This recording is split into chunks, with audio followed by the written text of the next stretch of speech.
Bonsoir à tous, j'espère que vous allez bien. Voici les titres du journal.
À la une ce soir, situation maîtrisée à la centrale de Sonatrach de Lok-Baba après la destruction d'un transformateur par le feu survenu hier en début de soirée. L'électricité rétablie dans les ménages et le directeur général de la Sonatrach annonce l'acquisition de nouveaux transformateurs.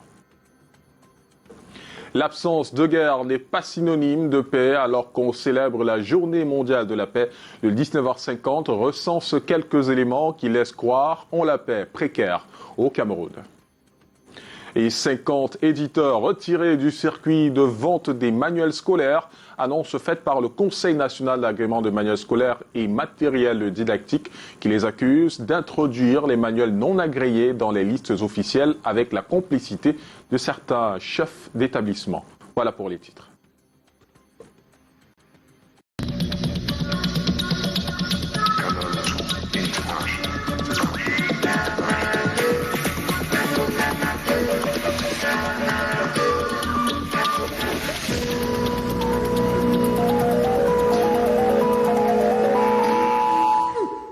La colonne de feu tutoie le ciel. Un compartiment du poste Sonatrach et Néo Lok-Baba de Douala.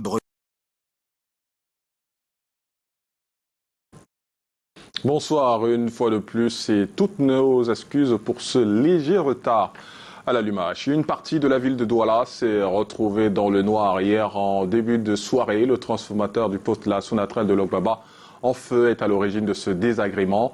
Une situation qui a mis les populations dans la panique. Et retour sur les faits avec Samuel Baïha et Henri Tina. Si près, les habitants gardent en mémoire le bruit assourdissant. Ça fait un fort bruit. Boum! Et ça a déclenché l'incendie. Les flammes sont commencées à monter. L'onde de choc violent et brusque. Dans la foulée, d'aucuns croyaient le dernier instant arrivé. On comprend. Boum! Elle me dit, hey, regarde le feu, regarde le feu. Bon, je me tourne, je dis quel feu? Voilà le feu, elle dit voilà le feu. Le temps qu'on se lève, elle me dit ferme la porte. On est se met seulement à courir. Toutes mes locataires là. La femme là, elle porte seulement l'enfant.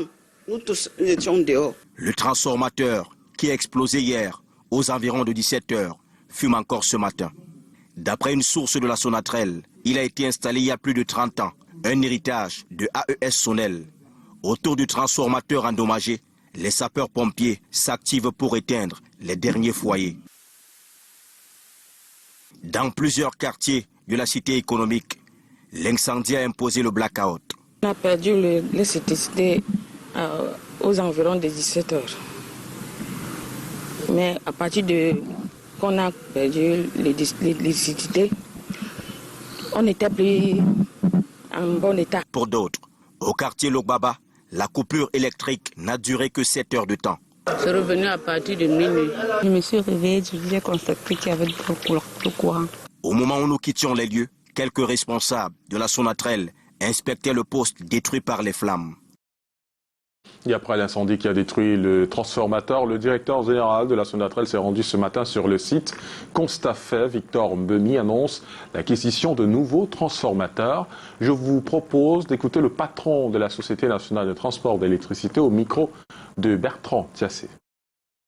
C'est un seul transformateur, 90 15 kV qui alimentait les clients industriels. C'est ce transformateur-là qui a pris feu. Grâce au nouveau transformateur de puissance de 3x60 MVA que nous avons installé récemment, nous avons basculé les charges pour reprendre le maximum de clients.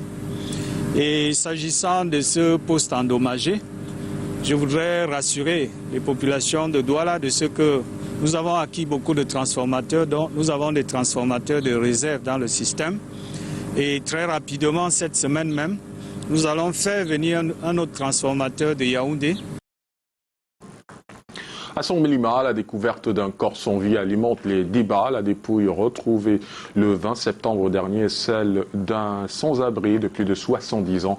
Le défunt vivait depuis des mois à la place des fêtes de la ville avec sa sœur aînée et leur fils. Voici le récit de Titi Freeman sur des images d'Emmanuel Koueta.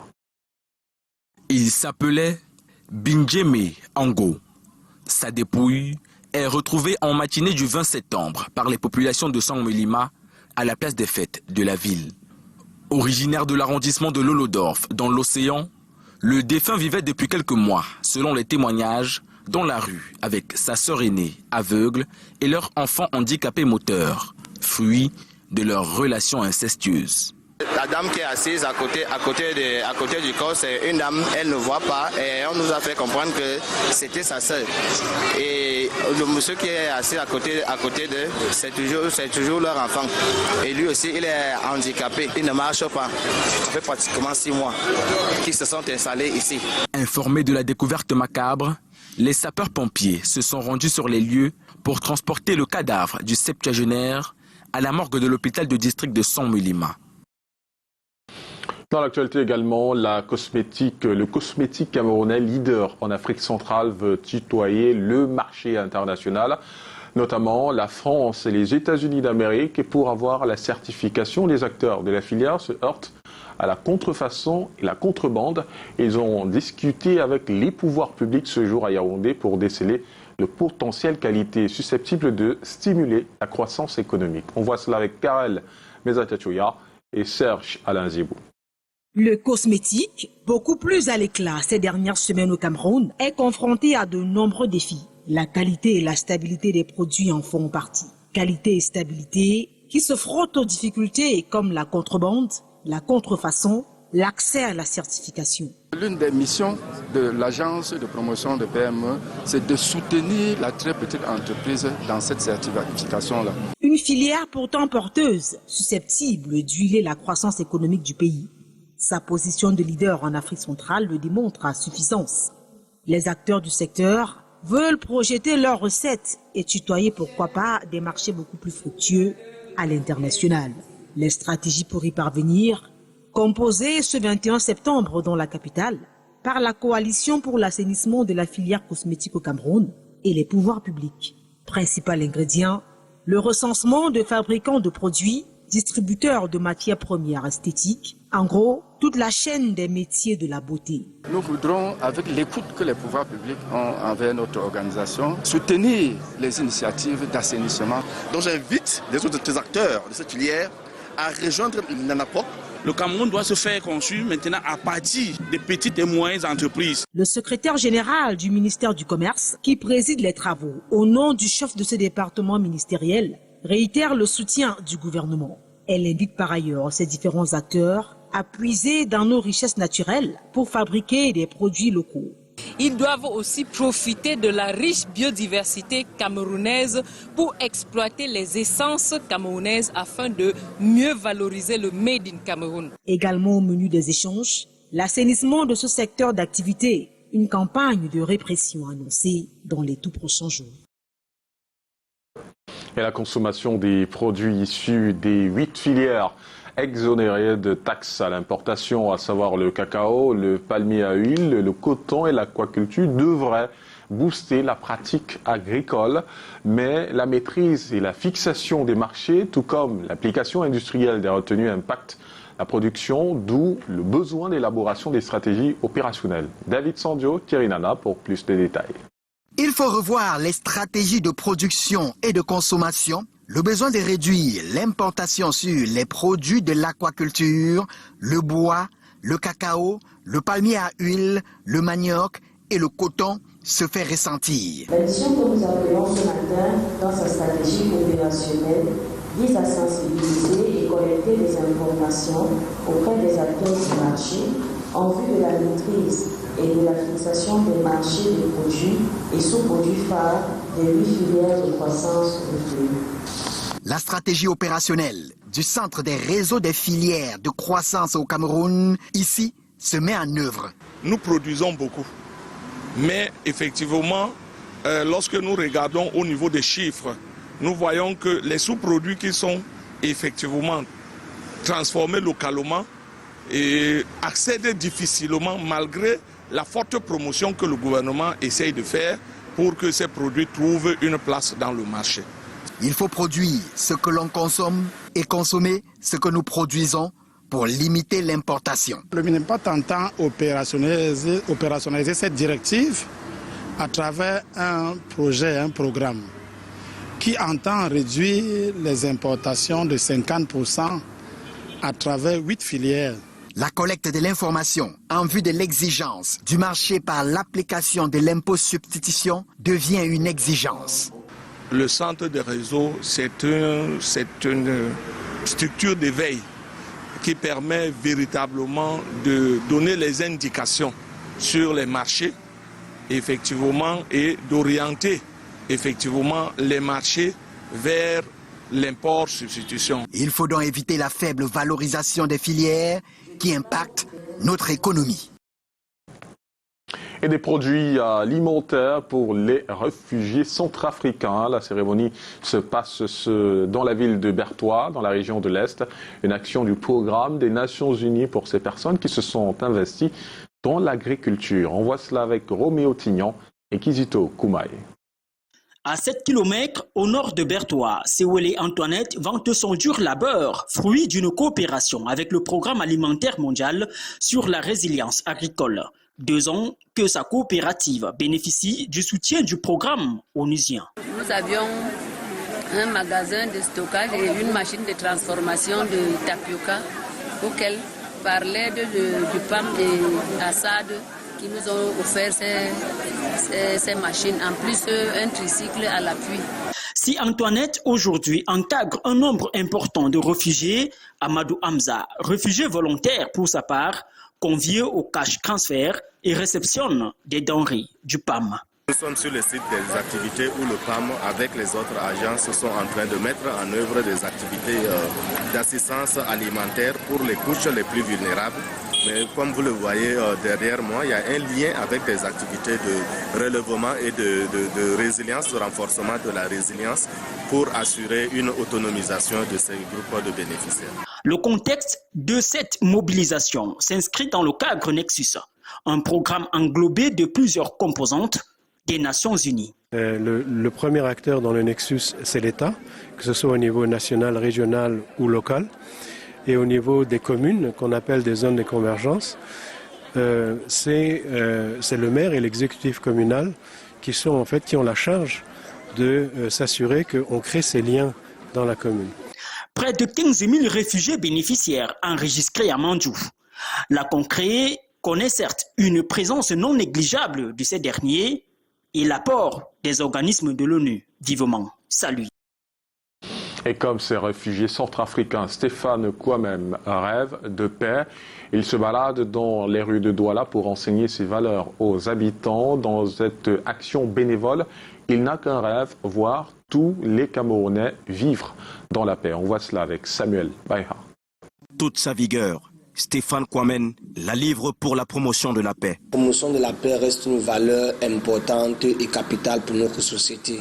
Car aucune famille, aucune société ne peut vivre sans paix. Et pour que nous puissions réussir au Cameroun ou encore espérer avoir un avenir meilleur, il est capital pour nous de mener des actions qui contribuent à la paix, surtout qui permettent de lutter contre les violences et contre les discriminations dans notre société. Tenue d'apparat remarquable au loin. Dans les rues de la ville de Douala, missionnaire bénévole, Stéphane répand le message de la paix.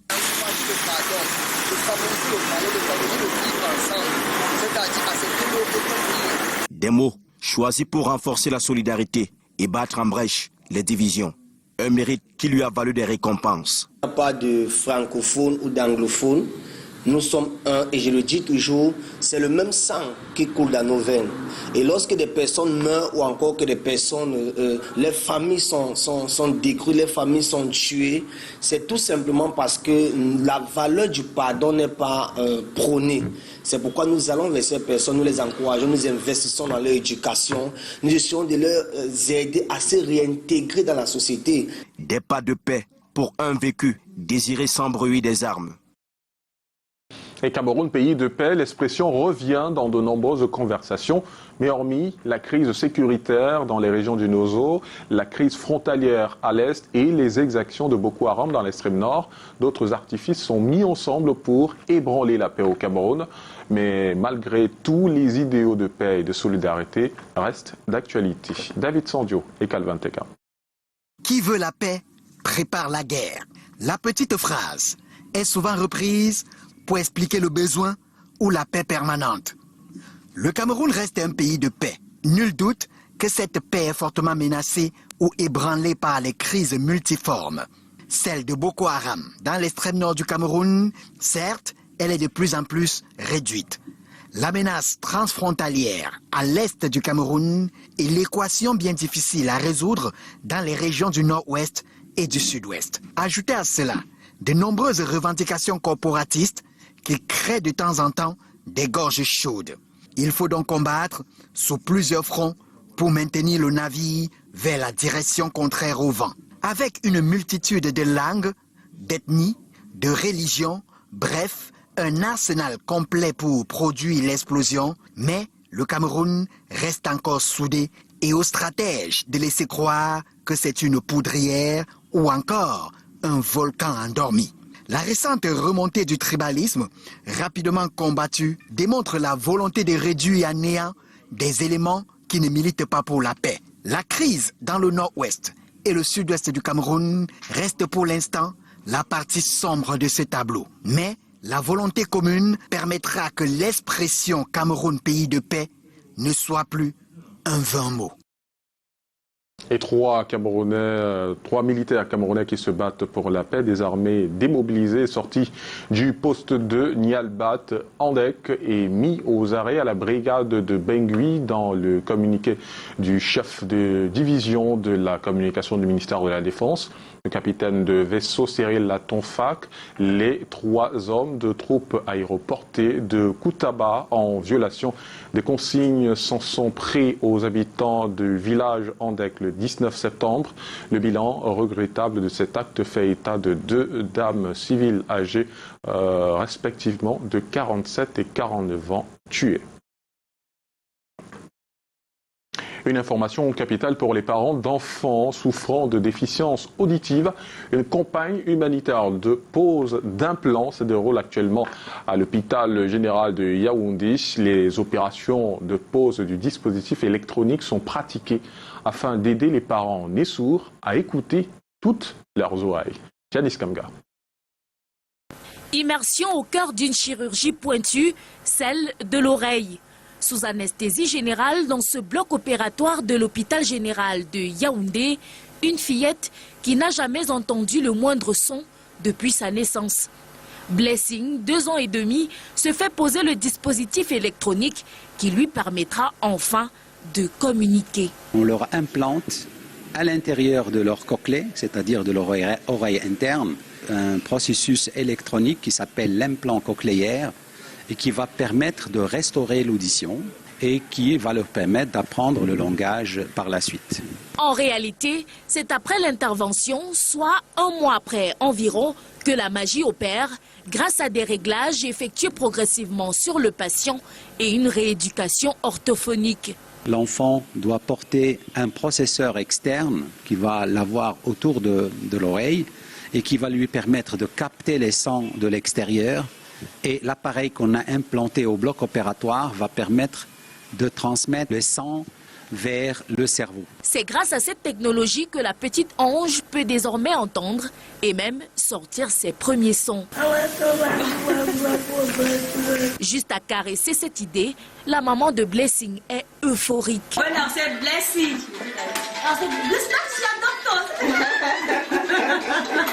Du travail d'orfèvre mené des mains de maître par des experts venus du Maroc, sous l'impulsion de l'association de lutte contre les déficiences auditives au Cameroun, ALDAC, ils font tronc commun avec l'équipe locale. Nous participons activement à ces interventions et la suite de la prise en charge post-opératoire des patients sera faite par l'équipe camerounaise. La campagne débutée le 19 s'achève ce 21 septembre, mais le monitoring se poursuit au grand bonheur de tous les enfants souffrant de surdité congénitale. Et le son du compte à rebours de la rentrée académique résonne déjà. Les prescriptions ont débuté depuis quelques semaines à l'université de Douala. Les nouveaux étudiants doivent faire face aux longues files d'attente. Certains se font souvent hors de l'établissement. Pour veiller à cela, les membres de l'université se sont mobilisés. Reportage Lesline Poumetia et Henri Tina. Jean est venu aider son frère cadet à se préinscrire en cycle licence à l'université de Douala. Lui-même, étant étudiant en cycle master, connaît les réalités du terrain. Je suis passé par là et au début, il a fallu d'abord que je sois avec quelqu'un pour simuler le petit stress que j'avais et aussi pour m'assurer que les choses se passent bien. Vu que c'est un peu sa première fois, c'est sa première fois de venir, c'est pas d'entrer à la banque, c'est pas de gérer une grosse somme d'argent, payer la pension et tout. Ce titulaire d'un baccalauréat n'a pas connu la même souplesse. Nous sommes le 20 septembre 2022. Il est à l'étape de la visite médicale. Depuis quelques jours, il essaye de rassembler les pièces pour constituer son dossier. C'est pas la fiche que j'ai téléchargée avec les gars qui se mettent sur un dehors. C'est pas ça que j'ai téléchargé. Donc j'ai dû arriver ici pour télécharger la fiche. Et puis, une de ces difficultés, c'est à la banque, paiement à la banque. Vous ne pouvez pas payer aujourd'hui. Et vous recevez votre reçu au même jour. Vous êtes obligé de passer le lendemain. Par contre, Iyenga ne s'est pas encore préinscrit en ligne. Il est venu prendre les renseignements. C'est d'abord plus sûr. Et à l'intérieur, il y a beaucoup plus d'orientation. L'extérieur, quand même, c'est la jungle. Tout le monde peut pas s'en sortir là-bas. Il y a beaucoup d'arnaques, d'escroqueries et compagnie. Ici, tout un dispositif est mis en place par les membres de l'association des étudiants et l'administration de l'université de Douala pour faciliter la tâche aux nouveaux étudiants. Il y a au niveau du décanat les services de la scolarité qui accueillent également les étudiants. Donc la première étape consiste à être en contact avec les étudiants de l'association qui sont identifiables à travers les t-shirts, les polos, les casquettes de la faculté de lettres. L'université de Douala en général, à travers les différentes facultés, a mis sur pied des équipes permanentes qui sont là pour l'accueil des étudiants. La rentrée est prévue pour le 5 octobre prochain. Les 50 éditeurs hors du circuit de la vente de manuels scolaires, ils sont accusés d'introduire ou de substituer leurs manuels non agréés à ceux des listes officielles dans les établissements. Le Conseil national d'agrément des manuels scolaires et de matériel didactique a tenu à dénoncer ce mal au cours d'une conférence de presse ce jour à Yaoundé. Muriel Aminanga et Samuel Ebakissé. Voici la liste des coupables, non pas des braqueurs cette fois-ci, mais des éditeurs dont les manuels sont pointés du doigt par le Conseil national d'agrément des manuels scolaires et des matériels didactiques. Ils sont accusés de faire circuler des livres non agréés et parfois tronqués d'erreurs d'orthographe et de grammaire. Une goutte de trop pour cette institution en charge du suivi du livre au Cameroun. Si on n'arrête pas ça tout de suite, c'est une catastrophe qui se prépare. Un enfant qui a 6 ans, il doit porter chaque matin 40 livres sur le dos parce qu'il a et les livres agréés, et les livres non agréés, et les textbooks. Et dans les librairies de la capitale, certains parents parfois ignorants optent pour l'achat exclusif des livres figurant sur la liste donnée au sein des établissements. Il y a certains qui insistent, c'est-à-dire au-delà, qui ne respectent pas la liste officielle des manuels scolaires. Ça veut dire que, par exemple, en anglais, on a le champion en français, on a le champion en français. Ils vont plutôt décider de mettre un livre qui ne respecte pas le programme officiel. Dans d'autres points de vente de manuels, en plus de celle officielle, il faut y joindre la liste établie par l'école. Les parents arrivent avec les livres officiels en fait. D'autres listes même arrivent déjà avec les prix affichés. Mais il y a certains qui ont les supplémentaires, comme les activités pour travailler avec les enfants. Oui. Conséquence immédiate pour le parent, le budget des manuels revu à la hausse et le poids du cartable davantage lourd pour l'apprenant. Un appel est lancé à la dénonciation de cette pratique pour éviter une dégradation de l'éducation. Autre chose à présent, le travail, la rigueur et le professionnalisme de la société de presse et d'édition du Cameroun, Sopecam, salué ce jour à Yaoundé. Elle a reçu son certificat de norme ISO 9001 version 2015, lequel permettra davantage à cette société de presse d'améliorer son processus d'impression et de rendre ses produits compétitifs à l'échelle internationale. Les précisions dans cet élément de Maria Mazou et Constant Kanga.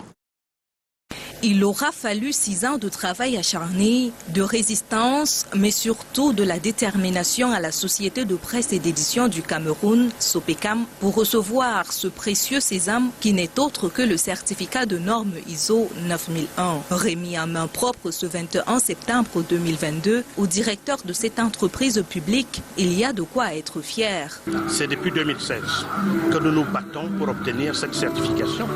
Parce que tenez-vous tranquille, il s'agit d'un examen très difficile, avec des phases de contrôle par des organismes appropriés, notamment la NOR et la SGS, qui valident chaque étape. Et ce que nous faisons aujourd'hui, c'est le couronnement de tout ce processus. C'est-à-dire qu'il y a eu un travail de fond qui a été fait. C'est pour ça que je tiens une fois encore à féliciter l'ensemble du personnel de la Sopecam. Dans cet environnement marqué par la compétitivité et les innovations, ce certificat permet à la Sopecam de se positionner comme leader dans son secteur d'activité en Afrique centrale, d'accroître ses revenus grâce à des systèmes et techniques mieux maîtrisés, d'accéder à de nouveaux marchés, mais surtout renforcer sa notoriété tout en diminuant les plaintes. Cependant, il est impératif de faire preuve de beaucoup de rigueur, de fournir un effort continu afin de maintenir ce certificat et pourquoi pas conquérir de nouvelles opportunités. Nous ne pouvons pas nous contenter de cela. Nous ne devons pas dormir sur nos lauriers parce qu'il y a encore beaucoup de travail. Le chef de l'État nous a confié des missions très importantes. Nous devons continuer à les s'accomplir. Les audits seront organisés tous les ans pour s'assurer que la Sopecam maîtrise parfaitement ses activités et qu'elle réponde efficacement aux exigences de sa clientèle. En sport, football, les Lions indomptables disputent leur premier match amical de cette période FIFA vendredi prochain à 7h face à l'Ouzbékistan. Mais à moins de 48 heures de cette rencontre, c'est l'actualité autour de l'équipementier Coq Sportif qui fait grand bruit au détriment de la préparation de ce rendez-vous.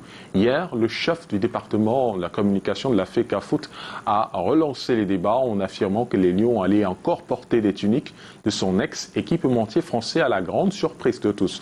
Les précisions de Marc Chouamot et Calvin Tecum. À l'étranger, une deuxième vie polluante pour les voitures d'occasion en Afrique, cas pratique ce soir le Bénin qui reçoit par milliers ses engins à 4 roues.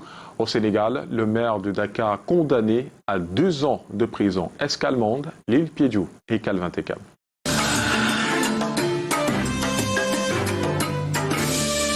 La justice sénégalaise confirme la condamnation du maire de Dakar à 2 ans de prison, dont 6 mois fermes après son jugement en appel pour la mort d'un homme tué par balle en 2011 dans un contexte de violence politique. Maintenant, l'implication pratique, c'est que Barthélémy Diaz, en tant que maire de Dakar, n'est pas menacé. Et quant au député Barthélémy Diaz, si cette condamnation est maintenue, il risque d'être déchu de son mandat de député. Donc, pour éviter cela, la première parade, c'est d'initier un pourvoi en cassation dans le délai légal requis. On nous dit que la justice est rendue au nom du peuple sénégalais. Non, la justice est rendue au nom des autorités, chefs de ces forces de l'ordre-là. On ne peut pas, à chaque fois qu'il y a un procès, ériger une ligne Maginot autour du tribunal et le bunkériser. Ce n'est pas possible et ce n'est pas admissible. C'est pourquoi le maire n'a pas pu venir. C'est rien d'autre que ça. À la sortie de l'audience, l'avocat de Barthélémy Diaz annonce vouloir se pourvoir en cassation et dénonce une justice qui n'est pas rendue au nom du peuple sénégalais.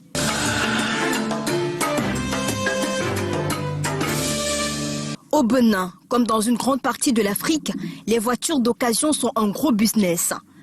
Moi, je n'ai pas l'argent pour payer le véhicule des maisons neuves. Le véhicule que je conduis, c'est un véhicule d'occasion. Et quand je démarre, si tu n'es pas touché même le véhicule, tu ne sais même pas que ça marche. Véhicule d'occasion, ça vient des majorités. Ça. Il y a l'Europe, il y a l'Amérique. Il y a aussi les pays arabes, Dubaï. Il y a les gens qui importent de Dubaï les pick-up, les 4x4 comme Prado, les machins comme ça. Nous, on importe de 7 pays, la majorité. L'importation ici, c'est un peu de quantité. Plus d'un quart des autos d'occasion exportées entre 2015 et 2020, soit 5,6 millions de véhicules, ont fini sur le continent, selon l'Organisation des Nations Unies. Mais les anciens modèles sont très souvent polluants. Nous avons fait l'option d'être la poubelle. Donc, qu'on le veuille ou non, lorsque nous choisissons un matériel qui est déjà vieux de 10 ans, nous ne pouvons plus espérer avoir la même pollution qu'un véhicule qui est neuf. Aujourd'hui, la solution, c'est de descendre dans les garages, de sensibiliser les garagistes, de leur dire souvent, quand les clients viennent, d'acheter les pièces de rechange de qualité, les huiles de vidange de qualité, ceux qui ont les moyens de s'acheter les voitures électriques, mais on n'est pas nombreux à avoir les moyens pour pouvoir s'acheter ces véhicules électriques ou encore ces voitures neuves vendues par les concessionnaires.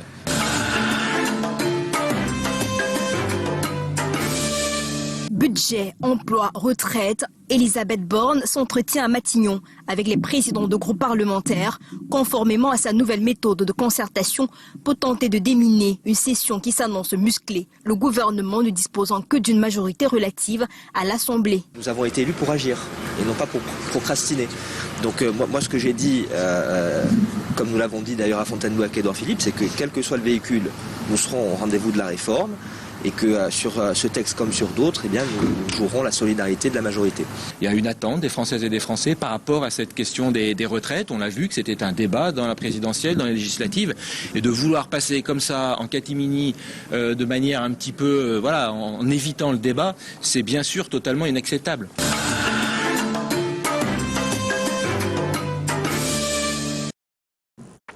Et reparlons ce soir du 50e anniversaire de l'Union camerounaise des brasseries, un demi-siècle d'expérience remarquable pour cette société brassicole 100% camerounaise. Pour célébrer ce moment inoubliable, une kyrielle d'activités lancée pour les clients et les partenaires. 50 ans d'expérience, 50 ans d'innovation, 50 ans de dur labeur. Pour le bonheur de tout un peuple, cela se fête.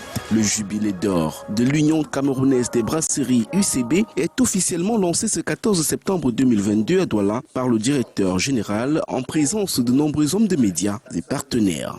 We are proud of the quality products of UCB, from Kaji to UCB Pamplemousse and many other brands that we've produced.